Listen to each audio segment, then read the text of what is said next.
Welcome back dear aspirant. Today we will discuss here TDT English 2016 question paper. ठीक है, important है तो आपको प्रीवियस ईयर के क्वेश्चन पेपर एक बार देख लेने होंगे. मॉक टेस्ट टाइप आपका हो जाता है. इनको अच्छे से स्टडी कीजिए. ठीक है, और चैनल को सब्सक्राइब कर दीजिए जिससे कि न्यू वीडियो का इन्फो आपको टाइम से मिल जाए.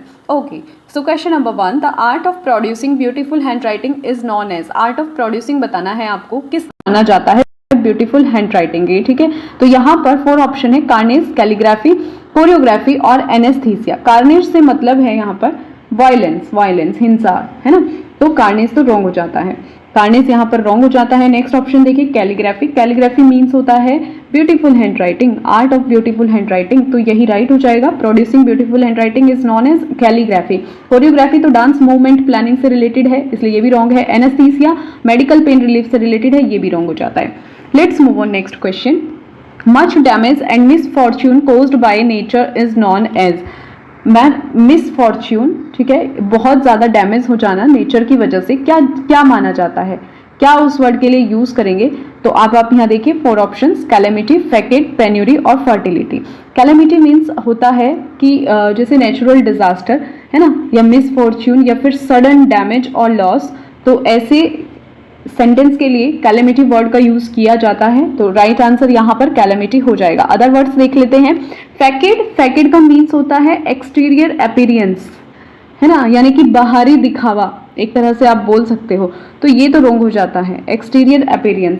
पेन्यूरी क्या होता है? पेन्यूरी का मीन्स होता है पॉवर्टी से, स्कार्सिटी, गरीबी, है ना. फर्टिलिटी आप जानते हो प्रोडक्टिव कैपेबिलिटी को फर्टिलिटी बोला जाता है. तो ये तीनों ऑप्शन रॉन्ग हो जाते हैं. Right answer is calamity. Much damage and misfortune caused by nature is called calamity.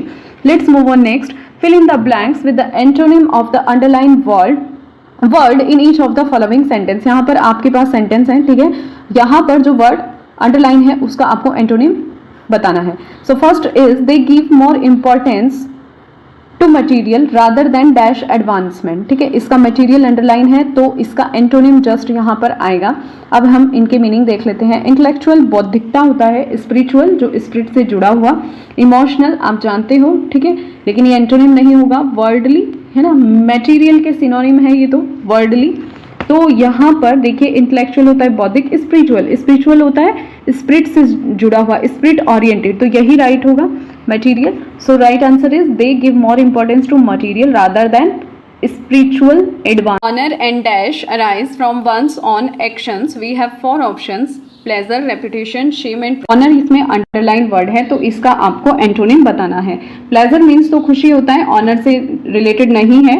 Reputation एक पोजीशन, शेम शर्मिंदा, प्रोग्रेस प्रगति. तो अब आप देखिए ऑनर का जस्ट अपोजिट यहाँ पर शेम होगा. ठीक है, so right answer honour and shame arise from once on action. Next देखिए, नेक्स्ट क्वेश्चन पर चलते हैं.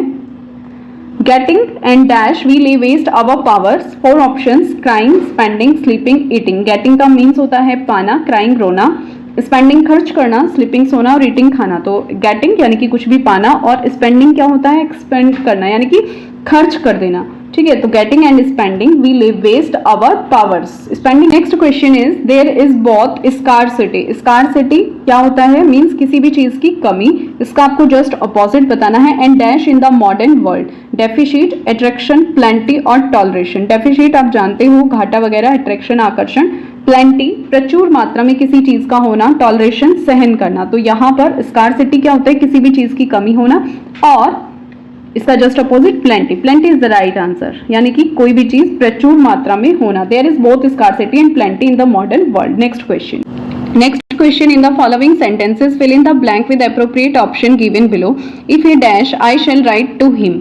Options: writing, writes, wrote, write. अब ये देखिए जो क्वेश्चन है if he dash I shall write to him. If conditional sentence है, यानी कि ये फर्स्ट कंडीशनल सेंटेंस है जिसमें 0 कंडीशनल आप जिसको बोल सकते हो, जिसकी आइडेंटिफाई क्या होती है कि इफ प्लस प्रेजेंट सिंपल का यूज होता है. तो अब देखिए प्रेजेंट सिंपल फॉर्म इनमें से कौन सी ऑप्शन में है? राइटिंग प्रेजेंट कॉन्टिन्यूअस फॉर्म है, ठीक है, राइटिंग. और राइट्स प्रेजेंट सिंपल है, रॉट पास्ट में है, और राइट ये रॉन्ग हो जाता है ना, सिंगुलर सब्जेक्ट वर्ब एग्रीमेंट के हिसाब से. तो rights is the. Question number 8, the child was dash blind, born, birth, none of these. Child dash blind. ठीक है, तो यहाँ पर आपको करेक्ट वर्ड फिल करना है, करेक्ट एडजेक्टिव जो कि डिस्क्राइब करता हो कंडीशन प्रेजेंट फ्रॉम बर्थ, तो चाइल्ड वॉज ब्लाइंड मतलब बर्थ से ब्लाइंड है, so right adjective will be born, BORN, right answer is B. ठीक है, ये तो रॉन्ग हो जाता है, बर्थ और born, right answer B, the child was born blind। ठीक है, वो जन्म हुआ था उसका कैसे, blind. Next is I will introduce you dash my boss this week. Preposition fill करनी है, 4 ऑप्शंस हैं, ऑन, टू, टू और 4। अब ये वाला जो 2 है ये तो यहाँ पे रॉन्ग हो जाएगा क्योंकि ये यहाँ पर क्या है, इनकरेक्ट है, क्योंकि इस 2 का मीन्स होता है ऑल्सो या एक्सेसिवली इसका मीन्स होगा।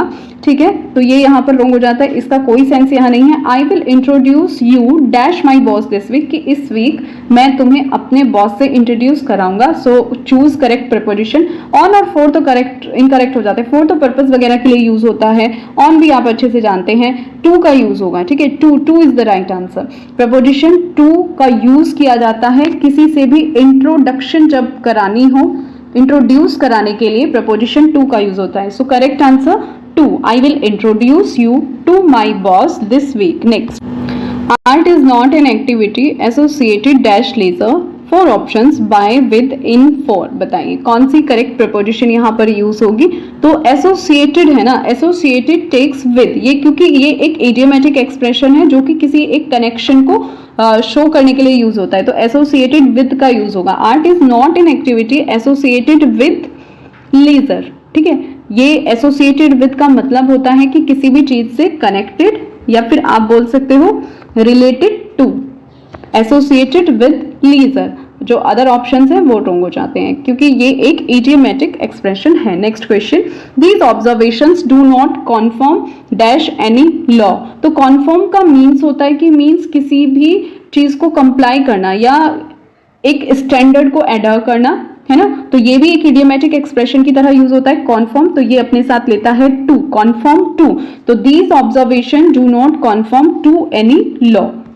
Next question, the river flows dash the bridge. अब देखो यहाँ पर आपको करेक्ट प्रपोजिशन का यूज करना है, follows dash the bridge, bridge के कहां से होकर बहती है, ऑन, अबव, टू या अंडर। ये तो इजी हो जाता है ना, फ्लो, पास बीनीथ मतलब नीचे से होकर बह रही है, तो under is the correct preposition, the river flows under the bridge. Yes, fill in the blank with the correct tense.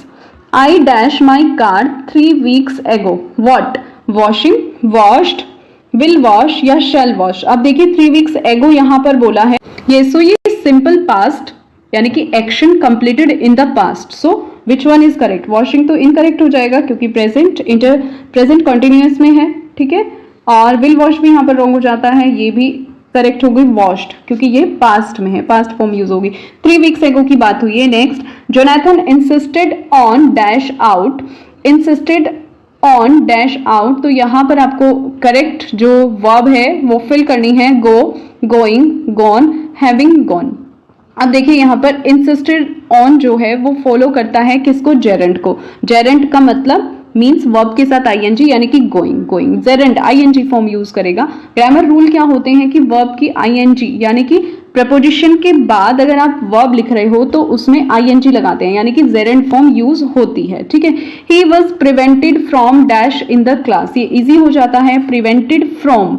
अब यहाँ पर ग्रामर के रूल क्या होते हैं कि वर्ब प्लस आईएनजी यानी कि जब जेरेंट होता है आफ्टर प्रपोजिशन तो यहाँ पर क्या है, प्रिवेंटेड फ्रॉम, फिर से क्या है यहाँ पर फ्रॉम का यूज हुआ है ना। आफ्टर प्रपोजिशन क्या यूज करेंगे, जेरेंट, तो right answer is smoking. He was prevented from smoking in the class. ये इजी रूल्स है ना। अगर प्रपोजिशन दिया है और उसके बाद तुरंत वर्ब प्लस आईएनजी आएगा प्रपोजिशन के तुरंत बाद, तो 2 ऑप्शन से थे, you better dash his permission.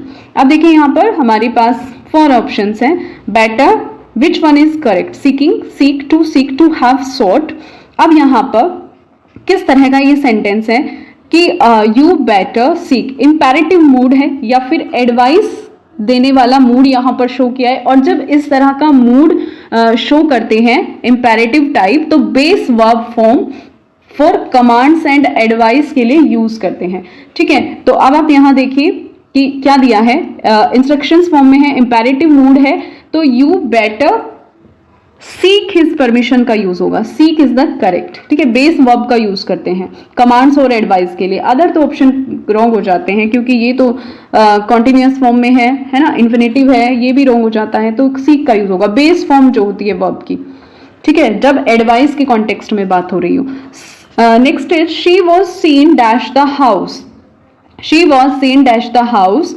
अब यहाँ पर सीन यूज हुआ है ना, तो जो सीन है वो जेरेंट फॉलो करेगा, मतलब मीन्स आपने देखा होगा कि पैसिव वर्ब्स जब आती है, सीन आई है ना, तो मीन्स वॉज सीन क्या है, यहाँ पर पैसिव वर्ब्स है, तो ये अपने साथ वर्ब प्लस जेरेंट लेगा। तो अब आप इजीली चूज कर पाएंगे जेरेंट वर्ब प्लस जेरेंट। तो एंटर रोंग है, हैविंग एंटर रोंग है, ये रोंग है, entering, entering is the right answer. Passive verbs है ना, पैसिव वर्ब्स अपने साथ जेरेंट लेता है। प्रपोजिशन के बाद जेरेंट यूज होता है, पैसिव वर्ब्स जो होती है उनके बाद, तो इसको आप ध्यान रखेंगे। नेक्स्ट अब यहाँ पर देखिए, dash tigers is a dangerous spot, we have 4 options, to be hunt, hunting, a hunt of या having hunt. Dash tigers is a dangerous spot कि क्या है, रूल क्या है कि जब as a subject verb use हो तो वो क्या होती है, जेरेंट के रूप में आती है, यानी कि आईएनजी फॉर्म में आती है, तो इजी हो जाता है hunting, hunting, hunting tigers is a dangerous spot, easy हो जाता है ना, क्योंकि यहाँ पर सब्जेक्ट के रूप में क्या कि वर्ब प्लस आईएनजी का यूज होता है जब वर्ब एज अ सब्जेक्ट वहां पर रखी गई हो, है ना। तो hunting tigers is a dangerous spot. Next, choose the correct answer for the following questions. In order to repair the leaking pipes, we had to call the, ठीक है, कि जब पाइप लीक कर रहे हो तो हमें किसको बुलाना चाहिए। तो ये तो आपको पता है, प्लम्बर को बुलाना चाहिए ना, पाइप वगैरह अगर लीक करते हैं तो प्लम्बर को बुलाना चाहिए। कारपेंटर तो वर्क के साथ would, works with would. Electrician क्या करता है, इलेक्ट्रिकल सिस्टम को रिपेयर करने का काम करता है। आर्किटेक्ट डिजाइन करता है बिल्डिंग्स और स्ट्रक्चर को, ठीक है। तो राइट आंसर क्या होगा कि लीकिंग पाइप्स के लिए प्लम्बर को बुलाना ही ठीक होता है। Next, as I had hurt my eye I had go go, to है, अगर आईज में चोट लग गई है तो किसके पास जाते हैं, साइकेट्रिस्ट नहीं, साइकेट्रिस्ट तो मेंटल हेल्थ स्पेशलिस्ट होता है। कार्डियोलॉजिस्ट हार्ट स्पेशलिस्ट होता है। आर्किटेक्ट बिल्डिंग डिजाइनर, तो ऑक्यूलिस्ट। तो who is oculist, who is an oculist, oculist कौन होता है, मेडिकल प्रोफेशनल स्पेशलाइजिंग इन आई केयर, है ना। सिनोनिम्स में आ जाएंगे ऑप्टोमेट्रिस्ट या ऑप्थेल्मोलॉजिस्ट, ये पुटअप किया जा सकता है, ये इंपॉर्टेंट है ना, ऑप्थेल्मोलॉजिस्ट, ठीक है। तो ये आई केयर के लिए यूज किया जाता है। Yes, sudden running of a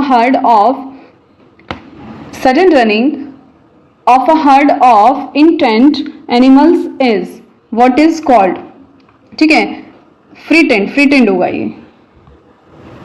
yes, ये यहाँ पर मिसिंग है, तो ये फ्री टेंड एनिमल्स क्या बोला जाता है, स्टैम्पीड, अलूफ, फीस्टा या आइडियलाइज। आप देखिए यहाँ पर अलूफ क्या होता है, अलूफ तो हो जाएगा रिजर्व्ड कोई भी चीज, तो ये तो रॉन्ग हो जाता है।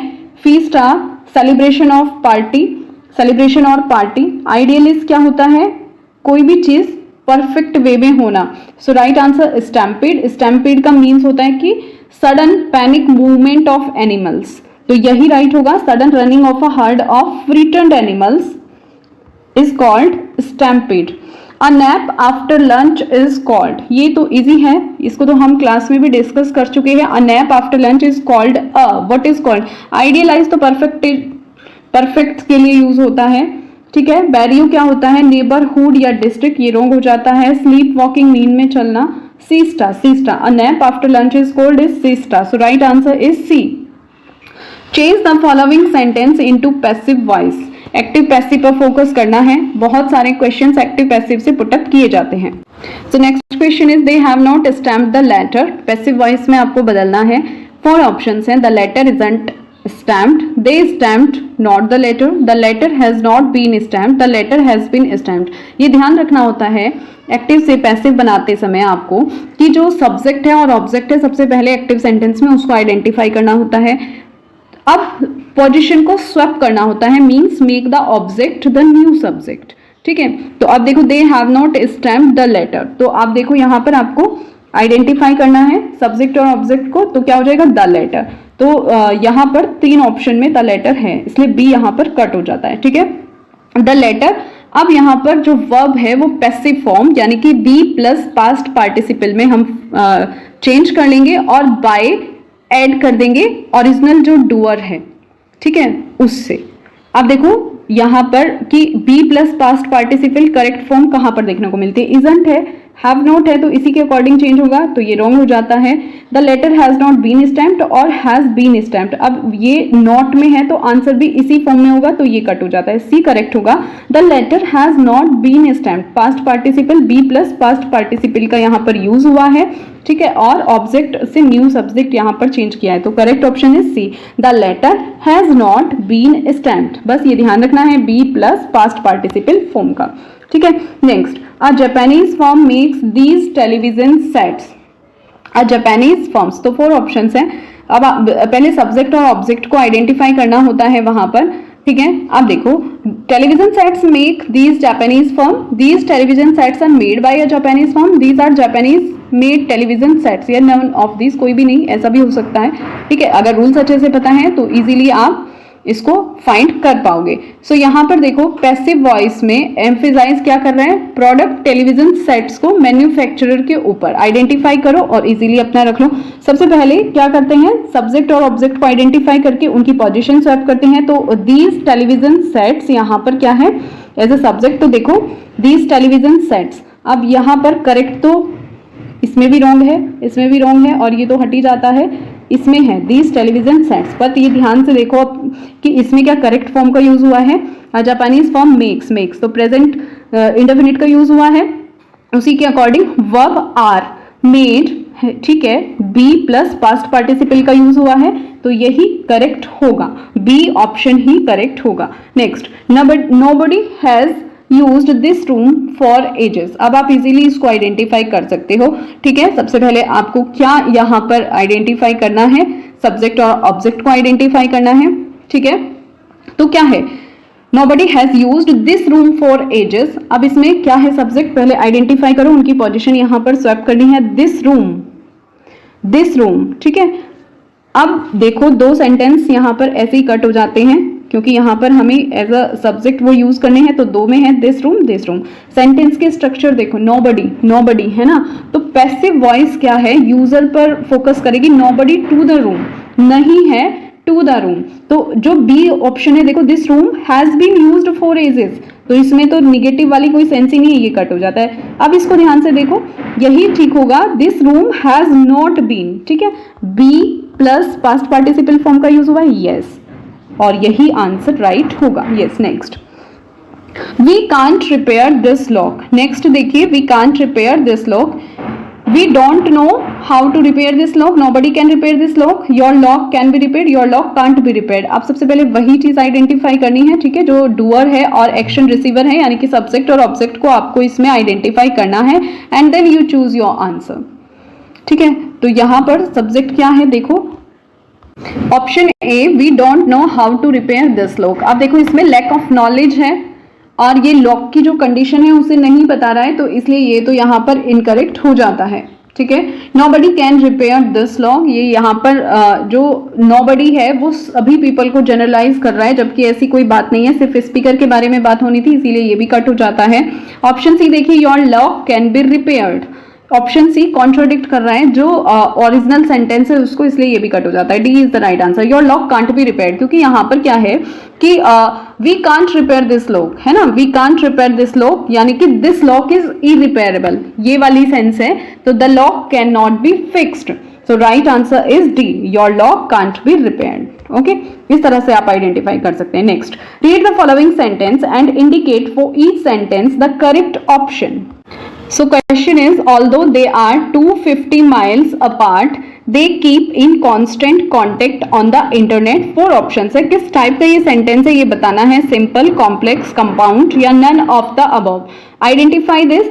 अब देखिए सिंपल सेंटेंस क्या होते हैं, complex, compound, none of the above. Sentence देखिए, क्योंकि ऑल्दो यानी कि ये एक सबऑर्डिनेटिंग कंजंक्शन से सेंटेंस स्टार्ट हो रहा है, dependent clause begins with the subordinating conjunction, और सेंटेंस में है एक independent clause, they keep in constant contact on the internet. ठीक है, ये इंडिपेंडेंट क्लोज है, और एक dependent clause although they are 250 miles apart. अब डिपेंडेंट क्लोज जो है वो सबऑर्डिनेटिंग कंजक्शन से है। अगर आप ये जानते हो तो किसकी ये स्ट्रक्चर है, कॉम्प्लेक्स सेंटेंस की है। क्या होती है कॉम्प्लेक्स सेंटेंस की स्ट्रक्चर, इंडिपेंडेंट क्लोज होती है और डिपेंडेंट क्लोज होती है विद अ सबऑर्डिनेट, किससे जुड़ी होती है, सबऑर्डिनेटिंग कंजंक्शन से, ऑल्दो यहाँ पर है। तो right answer is complex sentence, complex is the right. Okay, किस क्या होता है, एक मेन क्लोज और एक या एक से ज्यादा सबऑर्डिनेटेड क्लोज होती हैं। सबऑर्डिनेटिंग कंजंक्शन जैसे ऑल्दो, बिकॉज, अनलेस इस तरह से यूज होती है, तो वो क्या होता है, कॉम्प्लेक्स सेंटेंस। सिंपल सेंटेंस तो नहीं होगा, ठीक है, ओनली वन इंडिपेंडेंट क्लोज होती है, ऐसा इसमें बिल्कुल भी नहीं है, तो ये रॉन्ग हो जाता है। कंपाउंड सेंटेंस की क्या स्ट्रक्चर होती है, टू और मोर इंडिपेंडेंट क्लोज होती है जो कंजंक्शन से ज्वाइंट होती हैं, तो ये भी रॉन्ग हो जाता है, और नन ऑफ द अबव, ठीक है। तो इजीली इस तरह से आप चूज कर सकते हो। Next is Rita loves to go to the beach and spend her days sunbathing. 4 option है, simple, complex, compound, none of the above, ठीक है। तो ए बी सी में से हमें चूज करना है। पहले आप सेंटेंस ध्यान से रीड करो, Rita loves to go to the beach and spend her days. 2 verbs हैं, लव्स एंड स्पेंड, और सिंगल सब्जेक्ट है रीता, ठीक है। यहाँ पर क्या है, वन इंडिपेंडेंट क्लोज है with 2 verbs connected by and, ठीक है, compound as a compound predicate. But ये किसके स्ट्रक्चर है, सिंपल सेंटेंस की, क्योंकि कॉम्प्लेक्स और कंपाउंड हमने अभी डिस्कस किया है ना। कोई भी क्लोज नहीं है, क्या है, सब्जेक्ट है और 2 वर्ब्स का सिंपली यूज किया है, so it is simple sentence. ज्यादा टाइम इस पे नहीं लेंगे। Next sentence, Tom and Jerry have a big argument every summer over where they should spend their summer vacation. किस टाइप का ये एग्जांपल है, कंपाउंड, कॉम्प्लेक्स या सिंपल। सिंपल और कंपाउंड और कॉम्प्लेक्स तीनों की आपको कैरेक्टरिस्टिक पता होनी चाहिए। अभी सेंटेंस देख लेते हैं। Tom and Jerry have a big argument every summer, ये क्या है, एक इंडिपेंडेंट क्लोज हो गई यहां से यहां तक, ठीक है। Over where they should spend their summer vacation, यानी कि इंट्रोड्यूस कर रही है ओवर, और एक सब ऑर्डिनेट क्लोज यहां पर कंटेनिंग है, तो डिपेंडेंट क्लोज हो गई, ठीक है। एक डिपेंडेंट क्लोज है और एक इंडिपेंडेंट क्लोज है, और किसकी स्ट्रक्चर है ये, यस, मेन क्लोज और सबऑर्डिनेट क्लोज, और जिसमें सबऑर्डिनेटिंग कंजंक्शन ओवर का यूज है, ये होती हैं कॉम्प्लेक्स सेंटेंस की। So right answer is complex sentence. यहां पर क्या होगा, complex sentence. Next number 30, John dislike sitting on, always gets a headache. अब ये सेंटेंस देखिए, इसमें क्या है, 2 इंडिपेंडेंट क्लोज का यूज हुआ है। चलिए ऑप्शंस देखते हैं, कंपाउंड, कॉम्प्लेक्स या सिंपल या नन ऑफ द अबव। ये स्ट्रक्चर देखिए किस सेंटेंस की है, सिंपल सेंटेंस में 1 इंडिपेंडेंट क्लोज होती है, कॉम्प्लेक्स सेंटेंस और कंपाउंड सेंटेंस आप जानते हैं, ठीक है। तो यहाँ पर कंपाउंड सेंटेंस की स्ट्रक्चर क्या होती है, आप अच्छे से जानते हैं, 2 इंडिपेंडेंट क्लोज होती हैं, तो वही यहाँ पर 2 इंडिपेंडेंट क्लोज का यूज है, connected by a semicolon. 2 separate यहाँ पर सब्जेक्ट का यूज हुआ है, जिनकी सेपरेट वर्ब्स यूज हुई हैं, डिसलाइक्स एंड गेट्स, ठीक है। तो यहाँ पर 2 इंडिपेंडेंट क्लोज होने के कारण कंपाउंड सेंटेंस का ये एग्जाम्पल हो जाता है। John dislike sitting on the roof, 1 independent clause, and second he always gets a headache, ठीक है। तो ये यहाँ पर compound sentence is the right answer. अब अगर यहाँ पर इसी सेंटेंस में ऐसे मैं बोल दूं, John dislike sitting on the roof because he always gets a headache, तो ये कॉम्प्लेक्स सेंटेंस बन जाता है ना। तो ये यहाँ पर क्या है, टू और मोर इंडिपेंडेंट क्लोजेस जिसमें हो, कनेक्टेड हो सेमीकोलन से, या कंजंक्शन एंड बट और however therefore conjunctive adverb का यूज हो, तो वहां पर वो कंपाउंड सेंटेंस का एग्जांपल हो जाते हैं, ठीक है। ये तो आप जानते हो, कॉम्प्लेक्स सेंटेंस के स्ट्रक्चर तो आप अच्छे से जानते हो कि अगर इस तरह से सबऑर्डिनेटिंग कंजंक्शन यूज हो तो कॉम्प्लेक्स सेंटेंस हो जाता है। Okay, so right answer is compound sentence, yes. Next, the word that closely resembles disagreement in meaning in dissent, which one is correct. Dissenting है, करेक्ट स्पेलिंग आपको choose करनी है। Closely resembles कर रहा है डिसएग्रीमेंट को। सो यहाँ पर देखिए जो ऑप्शन ए है DECENT, इसका मीन्स होता है कि मॉरलिटी शो करना, ठीक है। इस ऑप्शन का मीनिंग होता है मॉरलिटी शो करना। The word that closely resemble disagreement आप अच्छे से जानते हैं, तो वो आपको पहचानना है। अब नेक्स्ट स्पेलिंग है DESCENT, इसका मीनिंग होता है कि किसी का भी डाउनफॉल, डेक्लाइन, ठीक है, डेक्लाइन, तो ये भी दूर दूर तक इससे अनरिलेटेड है, ठीक है। नेक्स्ट जो है डिसेंट, DISSENT, इसका मीनिंग होता है डिफरेंस ऑफ ओपिनियन या डिसएग्रीमेंट, तो यही राइट होगा। डिसेंट को भी डिस्कस कर लेते हैं, DESCENT। टू मूव डाउनवर्ड यानी कि नीचे की तरफ जाना, तो ये दोनों तो सिनोनिम्स हो जाते हैं। राइट आंसर इज डिसएग्रीमेंट के कॉन्टेक्स्ट में DISSENT, जिसका मीनिंग होता है डिसएग्रीमेंट, डिसअप्रूवल या फिर अपोजिशन। ठीक है, तो यही करेक्ट होगा, C is the right answer. Next चलते हैं, the word distinguished closely resembles. ठीक है, तो इनमें से आपको पहचानना है क्लोजली रिजेंबल्स कौन सा वर्ड है, इनके मीनिंग जान लेते हैं। एमिनेंट, इमिनेंट और इमिनेंट। अब यहाँ देखिए कि जो एमिनेंट है, एमिनेंट का मीन्स होता है जाना पहचाना या रिनॉर्ड आप बोल सकते हो। डिस्टिंग्विश्ड क्या होता है अभी डिस्कस करेंगे। इमिनेंट का मीन्स होता है कि कोई चीज जब होने वाली हो, अबाउट टू हैपन। इमिनेंट का मीन्स होता है इनहेरेंट। ठीक है, इनहेरेंट या कोई जैसे इनहेरेंट यानी कि जैसे कोई इंट्रिंसिक फिलोसफिकल टर्म में हम बोल सकते हैं। ठीक है, तो अब आपको यहाँ पर राइट आंसर चूज करना है डिस्टिंग्विश्ड। तो जाना पहचाना है ना। डिस्टिंग्विश क्या होता है कि जिससे हम पहले से जानते हो, है ना, तो आइडेंटिफाई। तो eminent is the correct answer. Correct synonym होगा एमिनेंट, रिनॉर्ड, रिस्पेक्टेड। ठीक है, यही करेक्ट होगा, बाकी सारे रॉन्ग हो जाते हैं। नेक्स्ट देखिए, showing respect is best indicated by. ठीक है, अब यहाँ पर जो है 4 ऑप्शन है हमारे सामने और बेस्ट इंडिकेट कौन सा वर्ड यहाँ कर रहा है, सबके अलग अलग मीनिंग है। रेस्पेक्टेबल देखो पहले, रेस्पेक्टेबल का मीन्स होता है कि वर्दी ऑफ रिस्पेक्ट या डिसेंट फॉर्म में। रेस्पेक्टिव का मीन्स होता है कि उससे जुड़ा हुआ, है ना, रेस्पेक्ट से जुड़ा हुआ, बिलोंगिंग।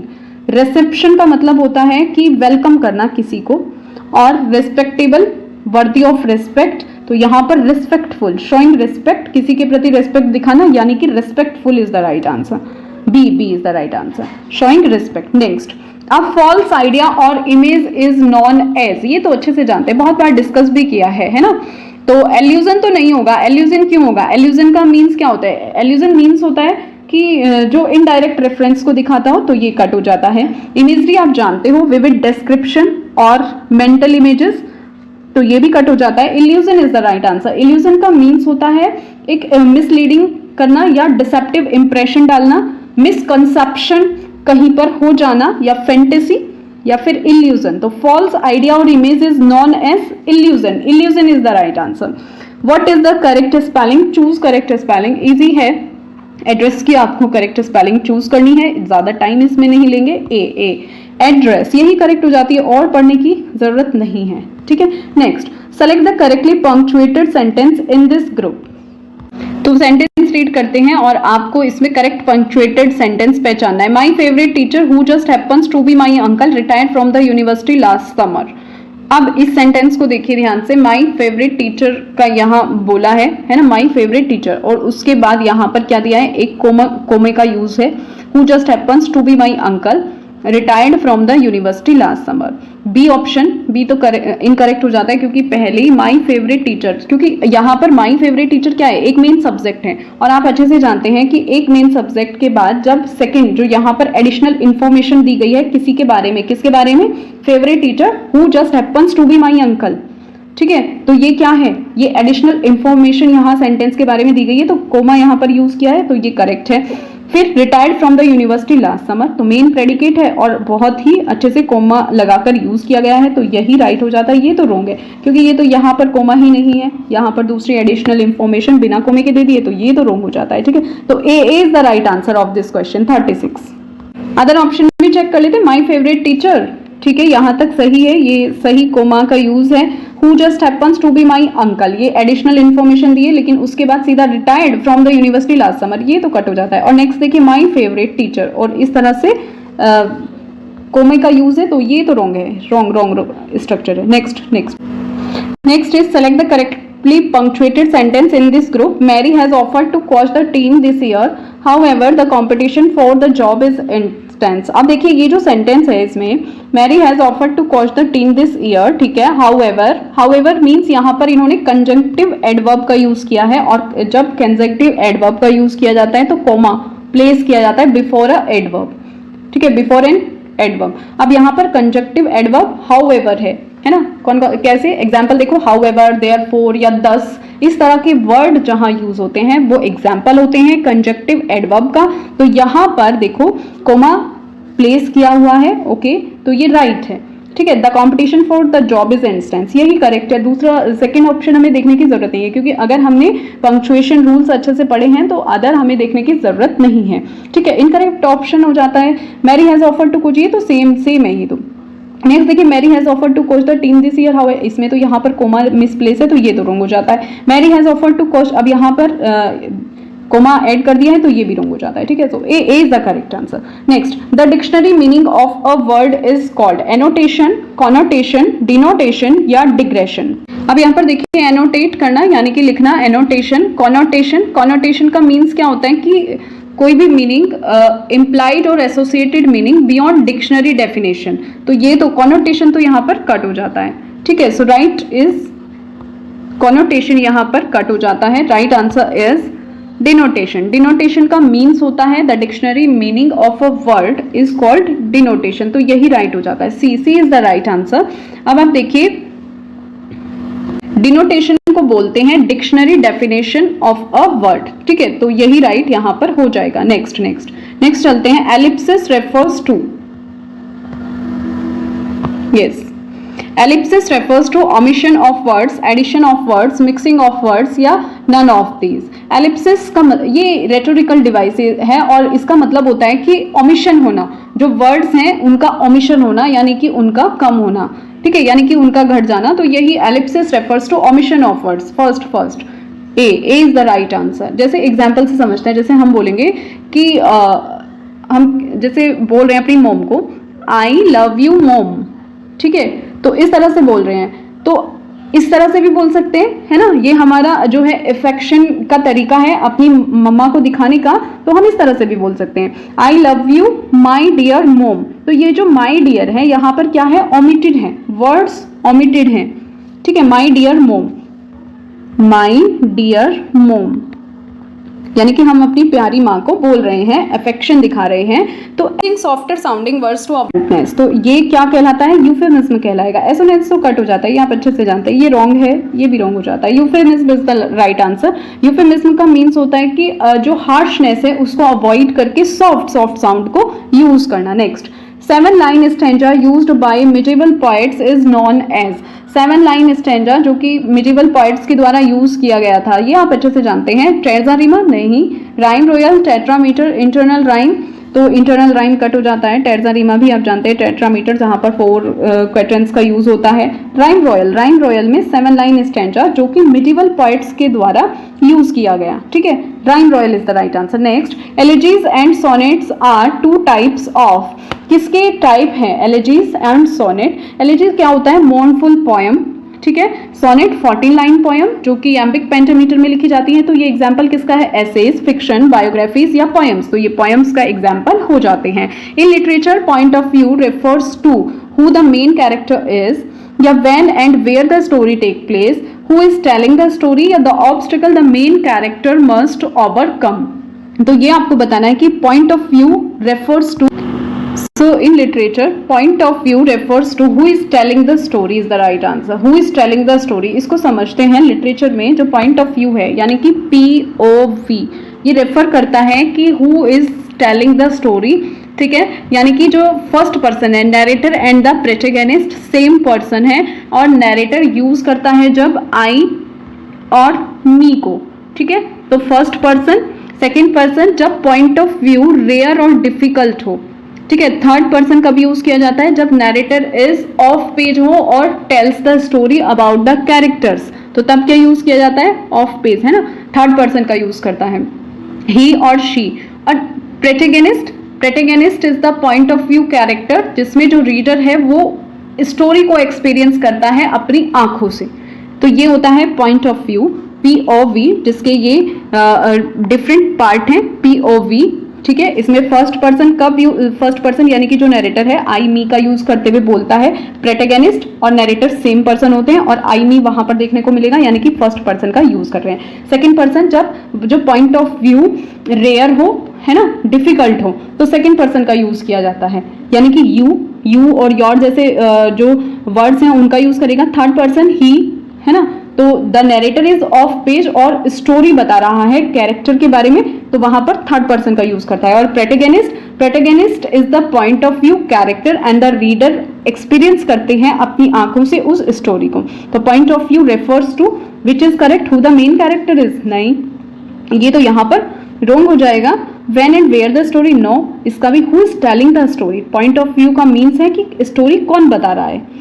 लिटरेचर में पॉइंट ऑफ व्यू का मतलब है कि जो स्टोरी है वो कौन कह रहा है, फर्स्ट पर्सन बोल रहा है, सेकंड पर्सन बोल रहा है, थर्ड बोल रहा है या प्रोटैगनिस्ट खुद, ठीक है। तो ये पॉइंट ऑफ व्यू यानी कि POV इसको शॉर्ट फॉर्म में बोलते हैं। Okay, next, in fiction the author's overall main idea और most important message is called the, in fictions the author overall main idea और जो इंपॉर्टेंट मैसेज है उसे क्या बोलेंगे, प्लॉट, कॉन्फ्लिक्ट, सेटिंग या थीम। तो प्लॉट क्या होते हैं, जो सीक्वेंस ऑफ इवेंट्स है उनको प्लॉट बोला जाता है, सीक्वेंस ऑफ इवेंट को प्लॉट बोला जाता है। कॉन्फ्लिक्ट क्या होंगे, चैलेंजेस और ऑब्स्टकल्स जो होती हैं उन्हें कॉन्फ्लिक्ट बोला जाता है। सेटिंग्स यानी कि कहां पर है, किस जगह पर है, क्या टाइम है, टाइम एंड प्लेस के कॉन्टेक्स्ट में। Theme is the right answer. Theme में क्या रखा जाता है, जो उनका आइडिया है या मैसेज जो वो देना चाह रहे हैं वो सब कुछ थीम में इंक्लूड किया जाता है। तो right answer is theme. In fiction जो ऑथर ओवरऑल मेन आइडिया है या मोस्ट इंपॉर्टेंट मैसेज है वो कहाँ रखा जाता है, थीम में रखा जाता है। नेक्स्ट, बहुत ही अच्छा क्वेश्चन पेपर था 2016 का, ठीक है, मॉडरेट वे में था और बहुत ही अच्छा था। डिफिकल्ट नहीं बोलेंगे क्योंकि लिटरेचर इसी तरह से क्वेश्चन पेपर आने चाहिए लिटरेचर के, हमें हर चीज की नॉलेज होनी चाहिए, है ना, क्योंकि ऐसा नहीं है कि सिर्फ 4 राइटर्स हमने रीड कर लिए और बस थोड़ा बहुत उनके वर्क हमने रीड कर लिए, लिटरेरी डिवाइस रीड कर लिए, हमें हर एक जो पॉइंट ऑफ व्यू है उसकी नॉलेज होनी जरूरी है, ठीक है। Next, repetition of the same or similar consonant sounds at the beginning of words is called assonant, alliteration, apostrophe, simile। इसमें हम ज़्यादा टाइम नहीं लेंगे क्योंकि ये हमने बहुत बार चैनल पर भी अपलोडेड है, बहुत बार डिस्कस भी कर चुके हैं और इजी क्वेश्चन है। repetition of the same sound और similar consonant sounds is called assonance, नहीं वो तो वोवल साउंड से रिलेटेड होता है ना। alliteration is the right answer। apostrophe, simile आप अच्छे से जानते हो, ठीक है। assonance होता है रिपीटेड वोवल साउंड्स, ठीक है। तो यहाँ पर क्या क्या राइट होगा, एलिट्रेशन। एलिट्रेशन का मतलब होता है रिपीटेड इनिशियल कॉन्सोनेंट साउंड्स, है ना, जो कि रिदम पर जोर डालती है। जैसे एग्जांपल से समझते हैं, लाइक एग्जांपल लिख देते हैं, शी सेल्स सी शेल्स, कि वो सेल करती है, बेचती है, क्या बेचती है, शी शेल्स बेचती है ना। बाय द सी शोर, कहां पर, बाय द सी शोर, समुद्र के किनारे पर। तो यहां पर क्या हुआ है, सिमिलर कॉन्सोनेंट साउंड का रिपीटेशन हुआ है, तो यहां पर right answer is alliteration. Okay, next, a statement that appears self contradictory but that reveals kind of truth. जो सेल्फ कॉन्ट्रोडिक्टरी स्टेटमेंट होता है लेकिन रिवील्स करता है एक ट्रुथ को, इजी हो जाता है। आयरनी, ओनोमेटोपोइया, पैराडॉक्स या सिम्बली। सिम्बली आप जानते हो, है ना, लाइक और एज का यूज करके, तो ये कट हो जाता है। ओनोमेटोपोइया आप जानते हो क्या होता है, ओनोमेटोपोइया कि जैसे कोई भी साउंड का यूज किया जाता है ना, ओनोमेटोपोइया। आयरनी क्या होता है कि एक्सपेक्टेशन और रियलिटी के बीच जो डिफरेंस है वो देखने को मिलता है। पैराडॉक्स क्या होता है, पैराडॉक्स होता है कॉन्ट्रोडिक्टरी स्टेटमेंट, ठीक है, conveying deeper meaning. So right answer is paradox, जहां पर एक जो स्टेटमेंट है वो सेल्फ कॉन्ट्रोडिक्टरी होता है लेकिन जो रिवील करता है क्या, काइंड ऑफ ट्रुथ को। तो राइट आंसर इज पैराडॉक्स। जैसे आप बोल दो कि एग्जाम्पल सोक्रेटिस ने बोली है, the only true wisdom is in knowing you know nothing, ठीक है, तो ये यहाँ पर पैराडॉक्स का एग्जाम्पल हो जाता है। नेक्स्ट चलते हैं, a story that ends with a happy resolution of conflicts faced by the main character और कैरेक्टर्स। ये तो इजी हो जाता है। अब देखो यहाँ पर कि एंड्स होती है विद अ हैप्पी रिजोल्यूशन, तो ट्रेजेडी तो नहीं होगी। फार्स भी नहीं, क्या होता है farce, comedic play with exaggerated situation, ये भी कट हो जाता है। सटायर क्या होता है, क्रिटिक ऑफ सोशल नॉर्म्स जो होते हैं, ठीक है, तो उसे कहते हैं सटायर, ये भी कट हो जाता है क्योंकि हैप्पी रिजोल्यूशन दिया है। Conflict faced by the main character और character. 4 lines of a poem that can be considered as unit, ये तो चैनल पर बहुत बार डिस्कस किया है, इजी क्वेश्चन हो जाता है। कपलेट, हाइकू, क्वेट्रिन या लिरिक। कपलेट क्या होता है, 2 लाइन स्टैंजा, तो ये कट हो जाता है। हाइकू 3 लाइन पोएम होती है जिसमें 5, 7, 5 सिलेबल होते हैं, तो ये भी कट हो जाता है। Quatrain, yes quatrain is the right answer. Quatrain क्या होता है आप अच्छे से जानते हैं, 4 लाइन स्टैंजा और poem with various rhyme scheme, तो क्वेट्रेन ही राइट होगा। लिरिक क्या होता है, शॉर्ट पोएम होती है जो एक्सप्रेस करती है इमोशंस को, ठीक है, तो lyric short poem expressing emotions, haiku 3 line poem, तो तीनों कट हो जाते हैं। Quatrain is the right answer. Example से समझते हैं, जैसे बैलेड मीटर देखो इस तरह से यूज होता है, ए बी, या फिर ऐसे भी आप बोल सकते हो ए बी सी बी, तो ये 4 lines of a poem that can be considered as a unit is called quatrain. Quatrain यानी कि 4 लाइन्स जिसमें एक यूनिट की तरह वो कंसिडर वहां रहती हैं। Okay, next question is father of our country and the great emancipator are example of. अब यहां पर देखो फादर ऑफ अवर कंट्री और द ग्रेट इमेंसिपेटर यहां दिया है, ठीक है, तो ये आपको बताना है किसका एग्जाम्पल है। एनालॉजी, एपिथेट, एलेगरी या फॉइल। एनालॉजी क्या होता है, एनालॉजी मीन्स होता है कंपैरिजन बिटवीन अनलाइक थिंग्स, ठीक है, दो अनलाइक थिंग्स के बीच क्या करना, कंपैरिजन, तो ये कट हो जाता है, ठीक है। एलेगरी समझते हैं जो सिंबॉलिक रिप्रेजेंटेशन देती हो या इमेजरी टाइप, तो वो एलेगरी होता है, तो ये भी कट हो जाता है। एपिथेट क्या होता है, एपिथेट होता है निकनेम या फ्रेज जो किसी पर्सन से जुड़ी हुई हो, यही राइट है। फादर ऑफ अवर कंट्री या द ग्रेट इमेंसिपेटर, तो यही करेक्ट हो जाता है epithet. Father of our country बोला है ना, मीन्स उस कंट्री, जैसे फादर ऑफ अवर कंट्री किसे बोला जाता है, महात्मा गांधी को, है ना, तो ये निकनेम या फ्रेज जो किसी पर्सन से जुड़ी हुई हो या फिर किसी की क्वालिटी को एम्फेसाइज कर रही हो, तो एपिथेट वहां पर होता है। तो यहाँ पर कौन सी फिगर ऑफ स्पीच है, कौन सी रेटोरिकल डिवाइस है, एपिथेट। फॉइल क्या होता है, फॉइल तो हमने रीड किया है ना, क्या होता है फॉइल की जो मेन कैरेक्टर होता है, character contrasting with another, protagonist जो होता है जो उसके कॉन्ट्रास्ट में दूसरा होता है, वो क्या होता है, फॉइल कैरेक्टर होता है, ठीक है। एग्जाम्पल आप खुद से सोच लीजिए, बता दीजिए, कमेंट बॉक्स में बता सकते हैं। A type of comedy in which ridiculous and often stereotyped characters, ये तो आप रिडिक्यूलस और स्टीरियोटाइप्ड कैरेक्टर्स देखते ही समझ गए होंगे कि इसका जो आंसर है क्या होगा, ठीक है। स्टीरियोटाइप्ड कैरेक्टर्स होते हैं, रिडिक्यूलस होती है, और involve in silly far fetched situations, citations, ठीक है, साइटेशंस, यस। एग्जाम्पल देख लेते हैं, ऑप्शन देख लेते हैं, फार्स, पैरेबल या फेबल। अब देखो यहाँ पर इनका मीनिंग जान लेते हैं पहले। फार्स क्या होता है, फार्स तो आपको पता है ये कॉमेडिक जॉनर है जिसमें जो सिचुएशन है उसमें ह्यूमर ऐड किया जाता है, रिडिकुलस सिचुएशंस। पैरेबल क्या होता है, शॉर्ट मॉरलिस्टिक स्टोरी होती है, ये कट हो जाता है। Fable narrative with animal characters जिसमें होते हैं, नैरेटिव होता है ना, with animal characters, teaching lesson होते हैं, तो ये भी कट हो जाता है। सेंटिमेंटल कॉमेडी जो इमोशनल या हार्ट फेल्ट ह्यूमर से रिलेटेड हो, तो ये भी कट हो जाता है। राइट आंसर है फार्स। फार्स क्या होता है, कॉमेडिक जॉनर होता है जिसमें जो सिचुएशन है उस पर जोर दिया जाता है, तो यही इसका राइट आंसर होगा। Type of comedy in which ridiculous and often stereotyped are involved in silly. Next, the use of language to evoke a picture और a concrete sensation of a person, a thing, a place और an experience, तो ये आपको बताना है, ठीक है। अब इसमें use of language to evoke a picture दे दिया ना, ये तो हमने बहुत बार रीड भी किया है। Evoke a picture, concrete sensation of a person, thing और प्लेस, और या फिर किसी एक्सपीरियंस, सिंबल, इमेजरी, एफोरिज्म या सिंबली, ये आपको बताना है, ठीक है। सिंबल क्या होते हैं, जो किसी भी ऑब्जेक्ट को रिप्रेजेंट किया जाता है एब्स्ट्रैक्ट आइडिया के थ्रू। एफोरिज्म होता है इंसाइटफुल स्टेटमेंट जब कहीं पर दिया जाता है। सिंबली तो लाइक और एज का यूज करके, तो यहाँ पर राइट होगा इमेजरी क्या होता है, विविड डिस्क्रिप्शन होता है जो कि रीडर के जो सेंस है उसको इंगेज करने का काम करता है। इमेजरी जो है 4 टाइप्स की होती है, ठीक है, इमेजरी यहाँ पर राइट होगा। इवॉक अ पिक्चर और concrete sensation of a person, imagery 4 types की होती है, ये भी पूछा जा सकता है, ठीक है। विजुअल, ऑडिटरी, ये आपको ध्यान रखना है, 4 टाइप्स की होती है, visual, auditory, olfactory and tactile imagery, ठीक है, इनको आप ध्यान रखना, 4 टाइप्स की होती है इमेजरी।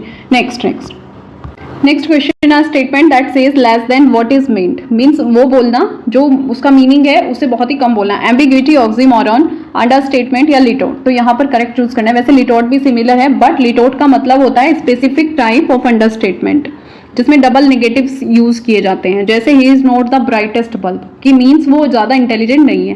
लेकिन जो ये यहाँ पर पुटअप किया है कि a statement that says less than what is meant is called understatement. जैसे मैंने बोला नॉट बैड, है ना, नॉट बैड मीन्स ये अच्छा है, it's good, it is good, तो ये क्या है, अंडरस्टेटमेंट का एग्जाम्पल है, ठीक है। तो right answer is understatement. Next, brief story told to illustrate point or serve as an example of something, often showing character of an individual. तो इस तरह की ब्रीफ स्टोरी जो कि किसी पॉइंट पर इलस्ट्रेट करने के लिए बोली जाती है. इजी हो जाता है. ये तो डिस्कस भी किया हुआ है, जो शॉर्ट्स अपलोडेड है चैनल पर, वहां पर भी है. Personification, anecdote, aside, interior monologue. ठीक है, आपको पहचानना है यहाँ पर. इजी हो जाता है. पर्सोनिफिकेशन क्या होता है? एट्रीब्यूट करता है ह्यूमन क्वालिटीज को टू नॉन ह्यूमन एंटिटीज से. असाइड जो कि मीन्स रिमार्क करता है, रिमार्क पास करता है ऑफन टू द ऑडियंस. और इंटीरियर मोनोलॉग होता है कैरेक्टर की इनर थॉट. तो एनेक्डोट जो कि एक किस्सा होता है, ठीक है, जो सुनाया जाता है. ब्रीफ स्टोरी बोलेंगे. Told to illustrate a point और serve as an example of something, तो इट इज कॉल्ड एनेक्डोट, यानी कि एक किस्सा. Next, Which of the following works is not one of Galsworthy's plays? ठीक है, आपको इसमें से आइडेंटिफाई करना है कि गालस्वर्दी का कौन सा प्ले गालस्वर्दी के प्लेज में से नहीं है, कौन सा वर्क है ऐसा.